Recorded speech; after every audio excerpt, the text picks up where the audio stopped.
Hello, and thank you for joining us. This series will provide information to students and facility staff related to water mapping and determining relative water costs in an industrial setting. Before we get started, let's consider why water mapping is important. The cost of water is not the same for all processes or uses. Relative water costs for different areas and processes in a facility can increase because of pretreatments, water heating, added chemicals, and wastewater charges. The same volume of water use may cost 2 to 20 times that of other water uses in a facility. Mapping a facility's water use is important to be able to see where resources are being used so that equipment and processes can be optimized to save money. By determining the relative costs of water, it becomes easier to identify processes that cost more and target those streams specifically. More information about water mapping and help with how to map water in your facility is provided in the next video.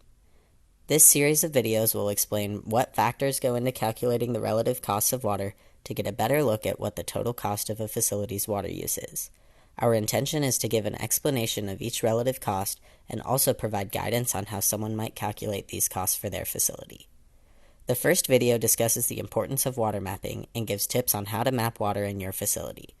The subsequent videos are organized in the order that water typically flows through different processes within the plant.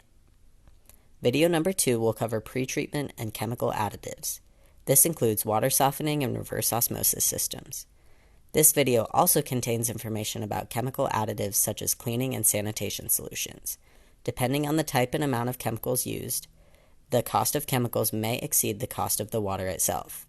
The next video will discuss how heating processes contribute to the cost of water. In this video, steam injection, electric heating, and natural gas heating systems will be analyzed. Heating charges are often 4 to 7 times the cost of purchase. Wastewater charges will be reviewed in the next video.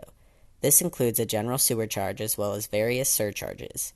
In some cases, wastewater charges can be twice as expensive as the cost of purchasing the water itself. The final video will discuss common equipment and procedures that can help food processors reduce water consumption and save money. Every facility is different, but the list presented in this video highlights things that are applicable to the majority of food processors. Not all facilities will have charges in all of these areas. For example, wastewater charges won't apply to every facility. These charges depend on how various utility providers calculate their bills. If you are watching these videos to get a better understanding of the relative costs of water of your facility, it is recommended that you determine what processes exist at your facility and what charges your utility provider bills for. Follow along in the next video to learn more about water mapping for food processors.